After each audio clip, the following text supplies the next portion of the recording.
Well, if you've been paying attention, you saw that a lot of folks got their panties in a wad this week over the wealthy parents who are paying off folks to get their kids into elite universities. Turns out they weren't even taking these tests, never even played the sports, just had somebody put together the application for little Junior, and after a few $100,000 of transaction, Junior got admitted into these prestigious universities. And everybody's all upset saying this is unfair, this isn't right.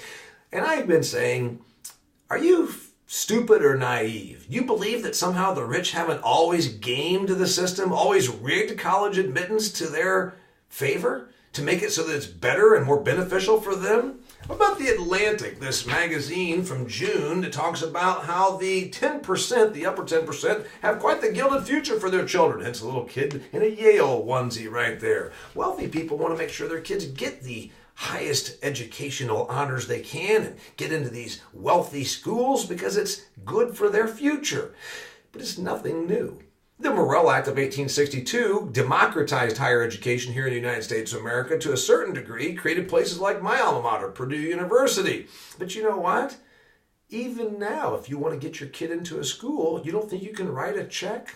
You think all the Bush kids went to Ivy League schools because they were brilliant? Or is it maybe because there was a lot of donations and a couple of buildings over there on the Ivy League campus with Grandpa's name on them? This goes on and on and on. It's always happened. The rich have always gamed, rigged, and controlled college admissions. Let's not kid ourselves. It's just what happens. The problem, of course, now is these colleges sort of got circumvented. Rather than donations to Harvard, we just gave money to Mr. Singer, who has a business of photoshopping and test taking and bribes and payoffs, and he'll figure out a way to get little Junior into our prestigious university. So now the school didn't make the $500,000, Mr. Singer's company did, hence the prosecution that's going on. You know, when I was a blue-collar kid, I didn't do well on the SAT. I got into Purdue. I always made the joke by accident. They probably didn't want me. I found out that most kids had much higher scores. I was an average A to B student, but you know, most kids now are A students. I asked a few questions, and I remember some kids said, well, why didn't you take the SAT a couple more times? Didn't know that was an option. You mean rich kids like you just kept taking the SAT? It cost like $30 each time. That's not something my parents were going to pay for. Oh, you went to SAT training classes? There's like some sort of preparational classes you can go to every Saturday for a couple of months and learn how to take the test because you're going to be asked questions that are on the test? That seems like cheating. Well, blue-collar kids like me and my friends in Huntington, Indiana weren't privy to that. Again, college admittance has always been much more tilted to those that are wealthy.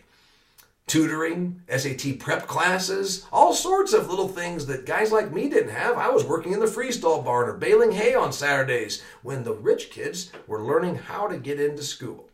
So this is something that's nothing new. You either bought your way in, your parents bought a building, gave donations, financed the endowment. As we said, Harvard has a $39 billion endowment. You think they got all that just by folks wanting to further higher education? Of course not. It's also because they want to funnel money to the university knowing their child will get a better chance of admittance, even if little Junior happens to be a dum-dum. Donate money to the endowment, and by golly, they'll be Harvard material. You know, the real issue here might be that we keep giving such credence to higher education. Perhaps it's time that we look at college not as this great, wonderful thing. Clearly, you can buy your way in. You're saying, but an Ivy League education is still the best education going. Really? If it's so hard to get this education, how is it these kids that were not academically qualified to get in haven't flunked out? Oh, you know why? There's a dirty little secret at places like Brown, Harvard, Yale, Penn. If your parents are paying the admission and donating to the school, you don't flunk out. Oh, we'll figure out a way to make little Junior a B student. He's maybe not Harvard material, but how much did you say you were writing the check for? Of course. We should stop giving such credence and credibility to these elite universities and finally admit that maybe it's time to reinvent college education. Maybe it's time to reinvent what education looks like. It's right now, as of 2018, the average college graduate last year, the average college graduate has $37,000 worth of college debt. For what? We have $1.6 trillion of student debt racked up in this country. For what? It seems that maybe with technology, innovation, and so many things changing in our society, education is still stuck in the 1700s. Still a place where money does talk, and you can put your name on a building and make sure that junior gets a diploma.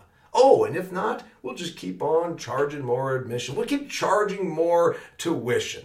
Because after all, the government of the United States is going to back up these student loans. So it's not just the cheating scandal.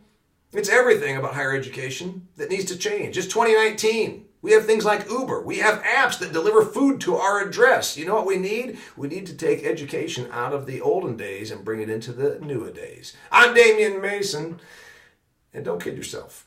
Education, admittance into prestigious colleges, and even colleges in general, has always been rigged, gamed, and controlled by the rich. It's time to change that.